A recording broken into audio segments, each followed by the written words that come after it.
एक बार रानी चिड़िया और उसकी सहेली दोनों साथ में बैठी थी। रानी चिड़िया ने एक अंडे को जन्म दिया था।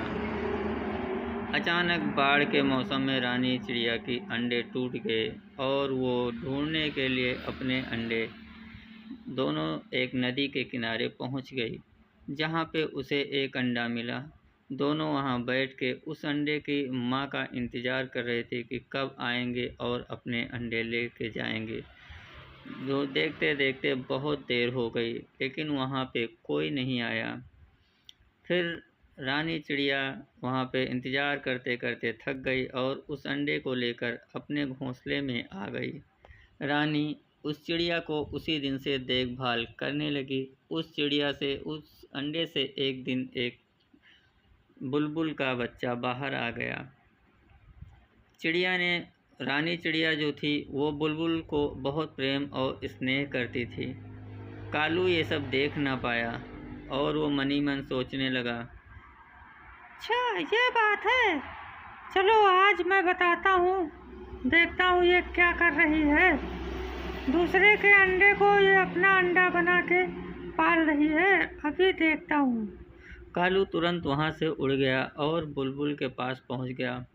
बोला, बुलबुल बहन, आपका अंडा रानी चिड़िया के पास है, जो कि वहाँ पे एक आपके अंडे को चोरी करके ले गई और वहाँ पे बच्चा जन्म लिया है। वो कालू जो था वो बुलबुल को लेके वहाँ पे आ गया और बुलबुल को लेके आया।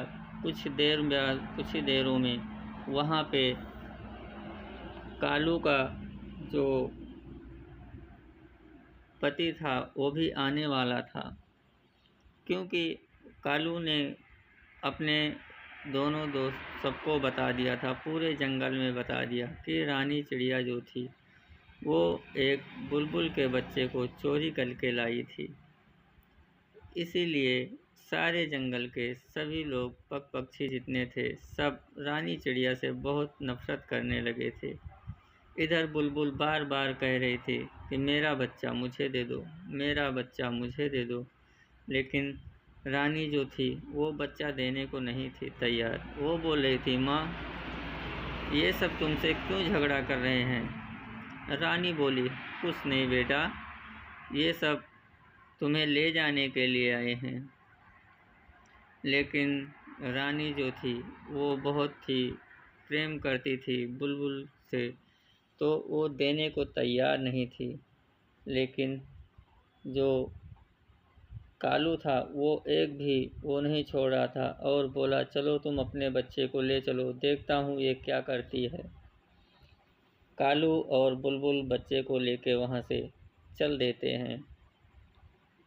रानी की हालत पूरी तरह से ख़राब हो गई। वो सोच में रोने लगी और उसको कुछ भी समझ नहीं आ रहा था कि वो क्या करे।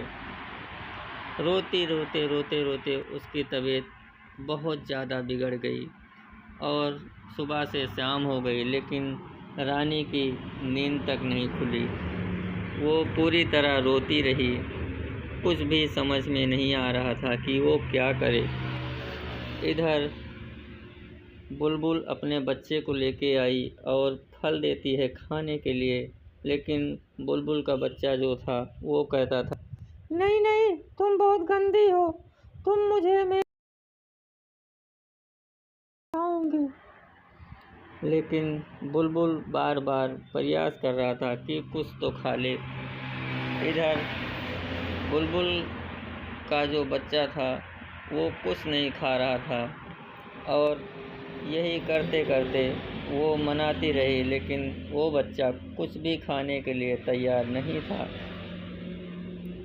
और इधर कालू जो था वो एक भी वो नहीं छोड़ने वाला था। वो पूरे जंगल में जा कर के सभी पक्षियों को ये बता देना चाहता था कि रानी कितना झूठी और सभी के बच्चों को चुरा लेने वाली थी। इसके लिए सभी लोग उससे होशियार रहें। बुलबुल इधर बहुत लाख कोशिश करता, लेकिन वो बच्चा एक भी फल छूने के लिए तैयार नहीं था, वो कुछ भी खाता नहीं था। इसी तरह बहुत कई दिन बीत गए। बुलबुल का बच्चा जो था उसकी तबीयत भी खराब होने को हो गई। इधर कालू जो था वो गिद्ध के पास गया और उसे सारी बातें बताई। उससे बोला कि रानी जो थी वो कितनी झूठी और कैसी चिड़िया थी जो सभी के बच्चों को चुरा लाती थी, और बोला बुलबुल का अंडा लेके आई और उसी को पाल रही थी।